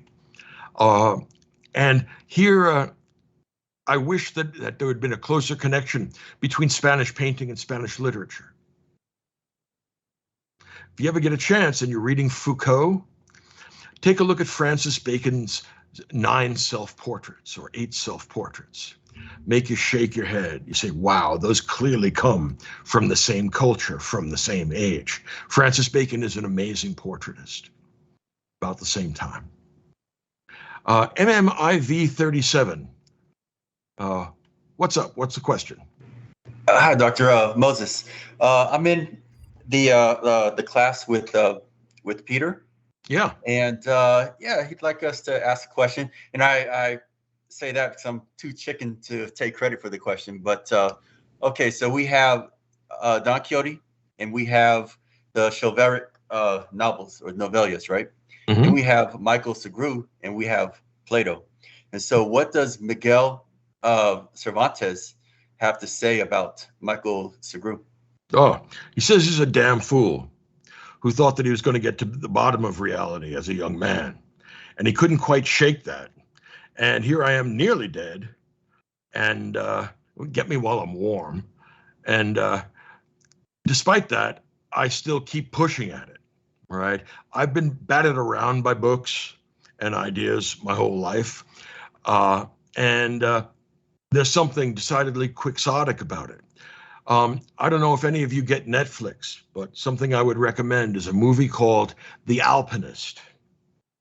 Now, I saw that movie and I was astonished by it because I identified with it completely. It's a movie about a guy who climbs mountains alone. All right. And he's obviously crazy because the size, I mean, when they pan back and they show you the size of the mountains this guy's climbing, and he's doing it without ropes. It's just him. All right. That's what I spent much of my life doing. Particularly, there were 5 years when I was a graduate student. One of the interesting things is I was a terrible undergraduate. I was in the bottom 10% of my graduating class. I was, in my last term, I was setting the pace with my 1.5 GPA.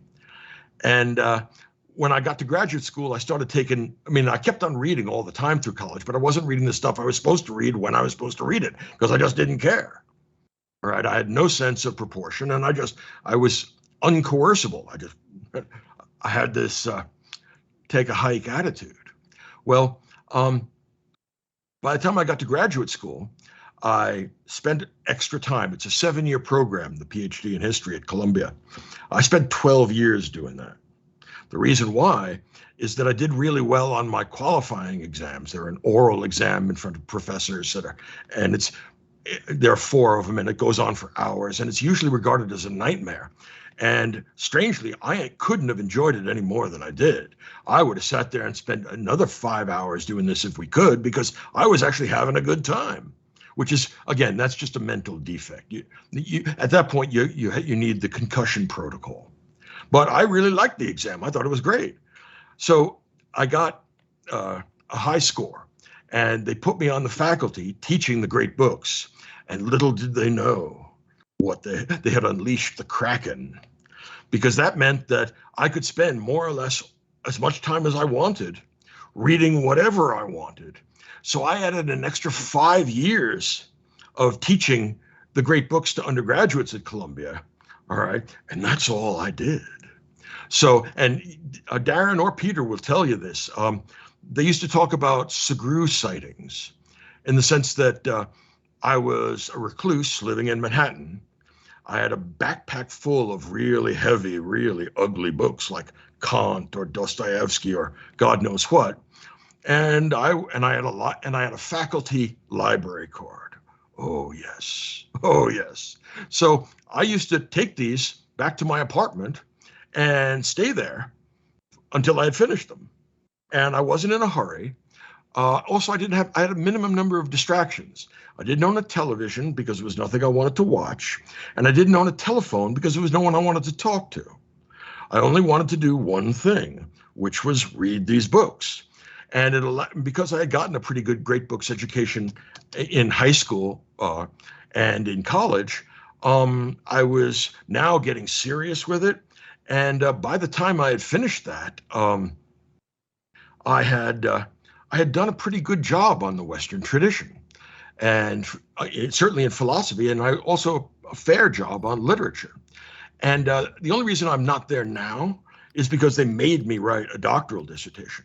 I mean, during those 5 years, I was making $9,000 a year, and I was as happy as I have ever been because I didn't have anything to worry about. And you'd only see me on campus the days when I was teaching.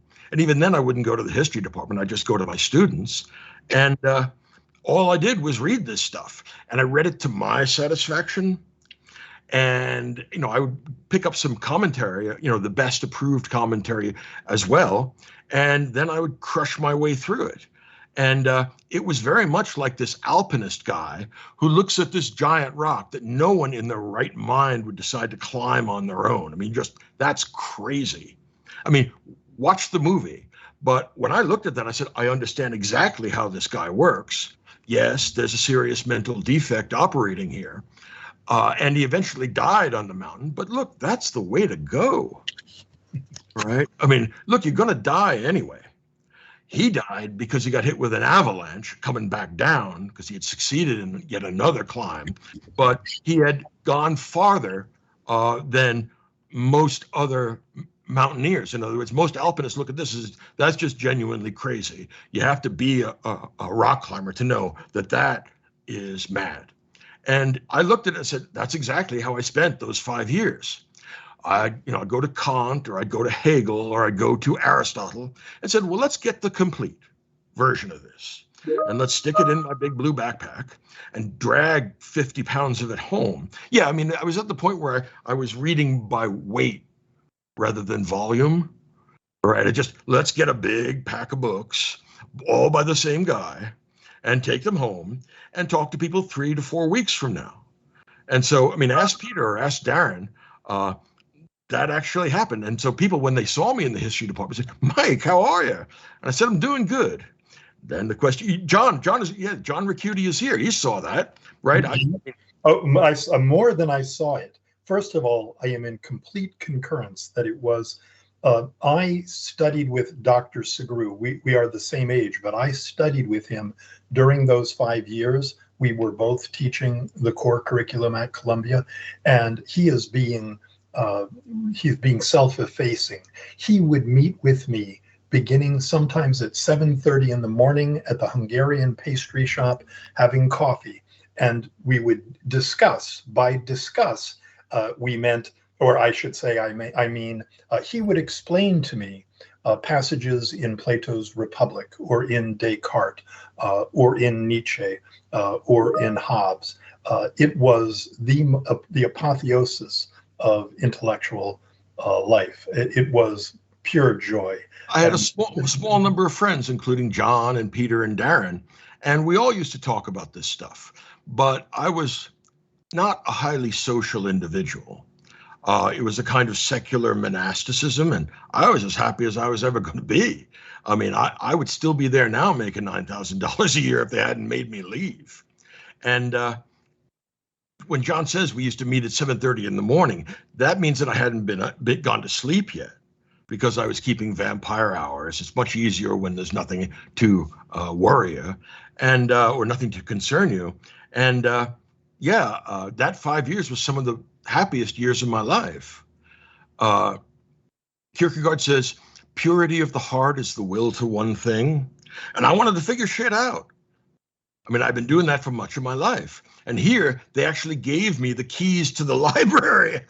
That's 7 million volumes in it. And so I started to fill in the interstices of what I had previously read and reread things, and was able to actually teach them to undergraduates. And eventually, I was having so many interesting, good ideas that I used to ever so tentatively suggest to my undergraduates that I would like to meet them for an extra class sometime that evening, and no one's going to get a grade for it. No one has to come. I'm not going to. I never take attendance anyway. I don't care who's there. And they used to actually show up, and then eventually more than that used to actually show up. So you used to get pretty big people or numbers of people who were undergraduates because I decided I wanted to talk about something. It was an end in itself for me. And it still is. And you could say that once I got sick, I started reading fewer and fewer books because I just didn't have the stamina. But I've been living off the interest on that intellectual capital for about 10 years now. Notice that when we came here, I thought we were going to be talking about Descartes, but I just put the Descartes outline over there and made up stuff about Cervantes as I was going along. I'm not as good as I once was, but I can pretty much do that for all the books we do. I mean, they're my friends. I know, the Concussion Protocol, Jim Fribley. Oh, yeah. This guy's crazy. So, and John knows how extreme it got. But going back to, let me not take up too much time. Samuel S. Paul? Yes. Samuel. Yeah. Yes. What's up? Here? Yeah. Yeah. So one of the small things that I love in Don Quixote is that at some point Don Quixote says that there are two types of nobility: the nobility of the great kings whose blood got diluted, and maybe like anybody could be their descendants, and you have the other nobility of some peasants who, through their own virtue or own work, like it rises up and up. Yeah. And it explains Don Quixote's viewpoint that anybody can be a knight, not just me. Maybe you're a descendant of a great king, or maybe you are one already. You just don't have your island yet. Yeah, I think that what he's pointing at is the fact that inherited status is not real status. I mean, it's taken to be real status because you are the son of a king or the son of an emperor or something. But although people regard that as giving you a lofty status, the only real status is the status you earn for yourself. That's why I like that movie, The Alpinist, so much, because he died doing what he loved, but also he deserved the admiration of the whole climbing community, because they looked at this guy and said, that regular folks like you and I have no idea how hard that is to do. And this guy used to do it because he thought it was fun. He didn't even announce that he was doing it. He used to just fly someplace like Patagonia and say, I've heard that this and this and this haven't been climbed yet, and I'm going to climb them, one at a time. And then he did that. And the only real excellence is the excellence that you earn, all right? The excellence that you pay for. You should bleed for the knowledge that you get. Let me give you an example. The Platonic dialogue called the Euthyphro ends in an aporia. An aporia means an impasse, all right? It means that we don't get a proper conclusion. And the question they've asked in the Euthyphro is, what is piety? Now, one of the burdens God has chained onto my head makes me feel like the ancient mariner, is that I know the answer.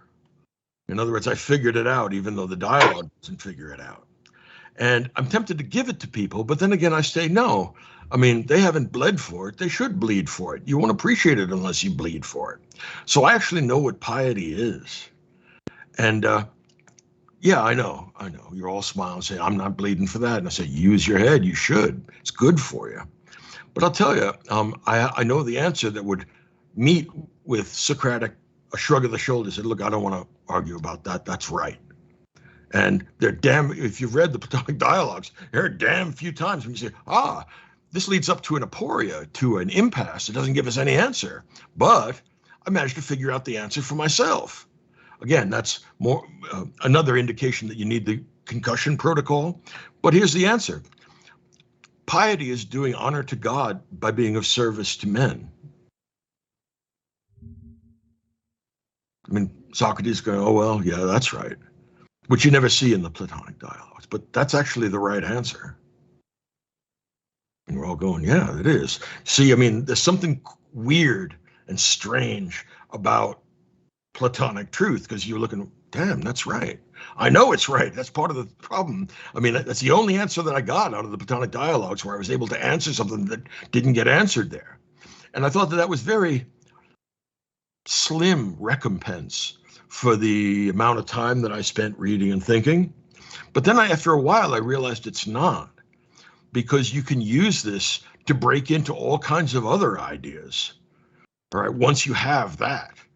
And then the Platonic dialogues begin to break in parts without much in the way of effort. Think about the fact that Immanuel Kant read Hume for 11 years and was driven crazy by his skeptical empiricism. But most people would write a response to Hume after a few months of thought. Kant spends 11 years on it, all right, which is why he looks like something from Star Trek. If you've ever seen the portrait of Kant, he's got this giant light bulb head, and he should be able to control things just by thinking about them, right? I mean, his head is just too big. But someone once called Kant that old intellectual diamond cutter, and that's actually what the guy is. Because after looking at all of Hume's work for 11 years, he moves it around, puts it in exactly the right place, taps it with a tuning fork, and it breaks into perfect symmetrical pieces. In other words, he sees exactly where he has to touch it, and everybody else hitting that thing with a sledgehammer for lesser time is going to get nowhere. Well, that's sort of the idea that I got with the idea that piety is doing honor to God by being of service to men. That's exactly the right place to hit the Euthyphro. And then it breaks into perfect pieces. And once you figure out how to do that, you actually get leverage, you get a crowbar into the other aporetic dialogues, which I never got an analogously satisfactory answer. But it allows me to get much more out of it than I had gotten before, because I understand what drives Socrates. All right, that's why at the end of the symposium, he says his prayers to the sun and goes to work. Everybody else is going to Sicily. All right, if you read that dialogue properly, that's the night of the destruction of the Hermae. All right, so the wages of reading, they're not death or eternal life, but occasionally you get some small crumb of knowledge. And that's actually more than I'm entitled to. And if you pursue it seriously, you may be given some such gift too. That's why I figure we'll start with something new, the new Cormac McCarthy novels, and see what we can do out of that. Pay your dues to Doctors Without Borders. Evan, what's up? I was wondering, because you telling that story about it reminded me a lot, in a lot of ways, of myself this last year. I was a first-year undergraduate this year, studying neuroscience, and I spent a good deal of the year. I took a year out and spent a good deal of the year wondering whether I should be studying philosophy instead, and made the mistake of finding your lectures on YouTube this year, and ended up spending probably more time reading philosophy and listening to your lectures than I did actually studying the things on my course. I was wondering though, my public school education did me a major disservice in terms of the humanities side of my education. I was wondering if reading gets any easier in this front. Yeah, it does. Okay. It's a skill that can be learned. And yeah, any great writer has his own special way. Every great philosopher finds his own form. Plato had the dialogue. Thomas Aquinas had the "but I retort," right after you get all the wrong answers, and it's all the same structure. And if you look at Wittgenstein's Tractatus, nobody that wasn't Wittgenstein could have thought that up. Now, because you're studying neuroscience, and that's a great vantage point, but from which to jump into philosophy. So I think that you're well advised to keep on studying that. There's a wonderful book called The Master and His Emissary. I have it. Ian McGilchrist is probably. I mean, that's the kind of work I want to be doing. Okay. The rest of you have to catch up with Evan. Okay, because he knows a book. First of all, the book is a bitch to read. Have you read his new one, The Matter with Things? I haven't read anything new. I'm lucky to hold on to the stuff that I read a long time ago.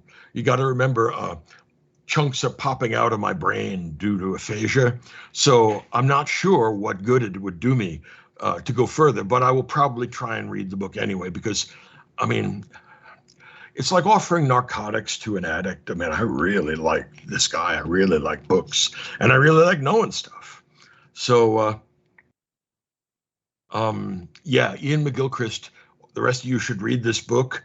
It requires, he's an actual MD. He's a neurologist, but he is philosophically literate, and there are damn few people in any discipline that are philosophically literate. Right? Everybody's focused on the most important book of the last 15 minutes. And if you sit there through lunch, you get 3 more equally important books. Paying your dues and actually going back, that's what Ian McGilchrist has done. And damn, that's a great book. If I wanted to give a book that's similar or analogous, John Onions, Onians, he published a book with Yale University Press. And this is a masterpiece too. It's a new kind of history that could only have been written in the 21st century. He is excessively contemporary. It's called Neuro-Art History. Now that is a messed up idea. Guy's an art historian who's fused his history of art with neuroscience. And he starts with cave paintings and shows how, and then goes through particularly the Italian Renaissance, and shows how the things that you are exposed to as a child early in life, if you're exposed to them repeatedly, it actually changes the neural architecture of the brain. That's the technical reason why practicing the piano makes you more skilled at playing the piano. Because if you do it your hour every day like your piano teacher wanted, it actually changes the brain. Okay, what he says is that's also true not just for piano lessons, it's also true for things that visual artists see as young people. So he talks about the weather in places like Venice or Florence. One is very cloudy and murky, the other is relatively clear. The cloudy, murky ones tend to be the great colorists, whereas the ones that grew up looking very carefully at without fog, without cloudiness, they tend to be addicted to line and shape. Even better, and this is where things get, to me, really weird. He then tries to test it the way a scientific theory requires it to be tested. He found 2 contemporary artists that didn't know him, and he knew nothing about their early life. And after looking at their works, or the corpus of their works, he derived testable hypotheses about what they had been exposed to visually as children. And then he wrote them letters saying, what did you get exposed to visually when you were a child? And one guy who has these symmetrical formations on the canvas, that's what all of his art is symmetrical. He said, my grandfather owned a ceramic factory, and it kept on producing the same teacup or the same vase again and again and again and again. So what he saw were these symmetrical reproductions, and that's what got burned onto his memory, and that's what changed the architecture, the neural architecture of his brain. He also points out that one of the great sites of cave painting was the mouth of it was right next to a natural land bridge that forced large Ice Age animals to walk across it in a kind of can I put it, in a kind of parade.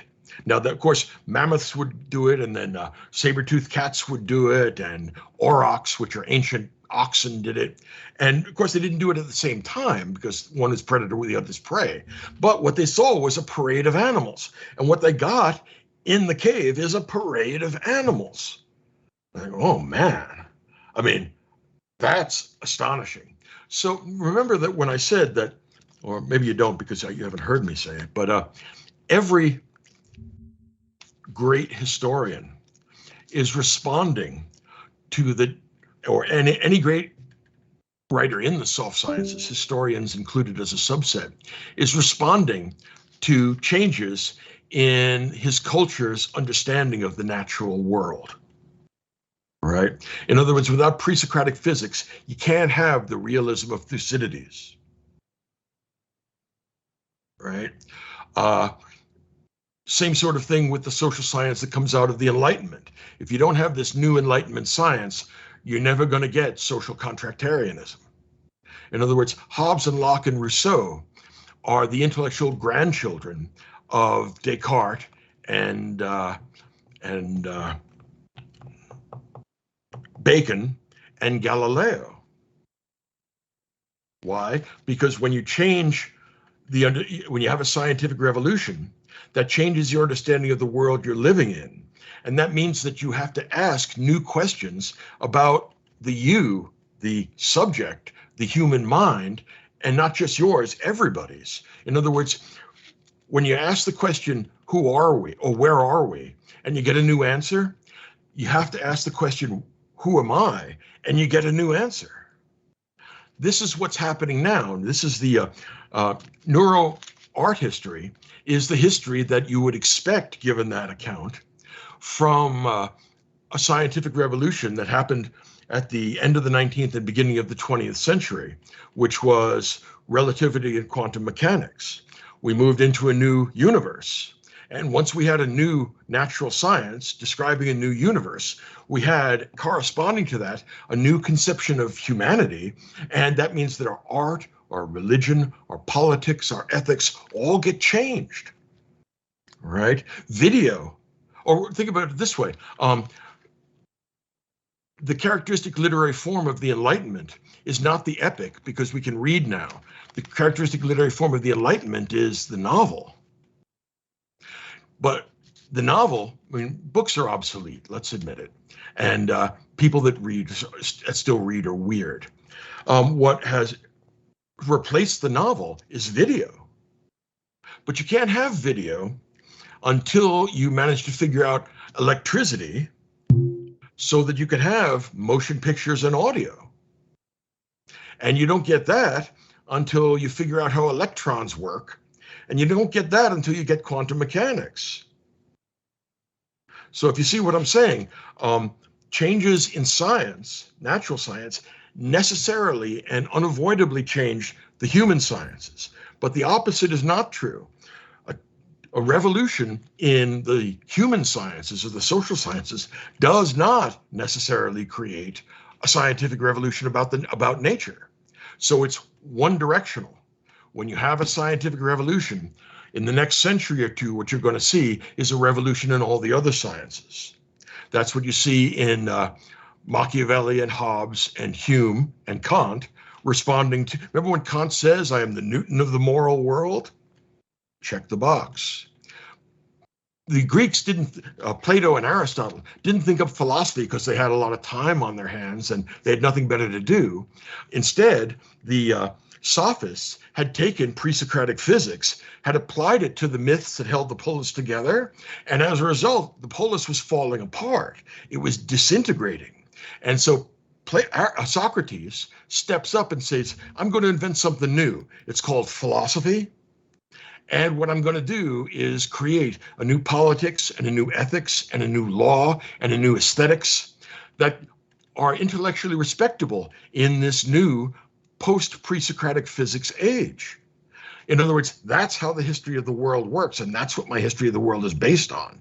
In other words, I've been working on a history of the world, and there's a long story behind it. But the long and short of it is my organizing theme is physics. And you'll find, actually, if you study it, Chinese ancient physics is really amazing. And they produce something comparable to pre-Socratic physics. They just do it a couple of centuries later, but they do it independently on their own. And you know what happens? All the other domains of their culture have to change.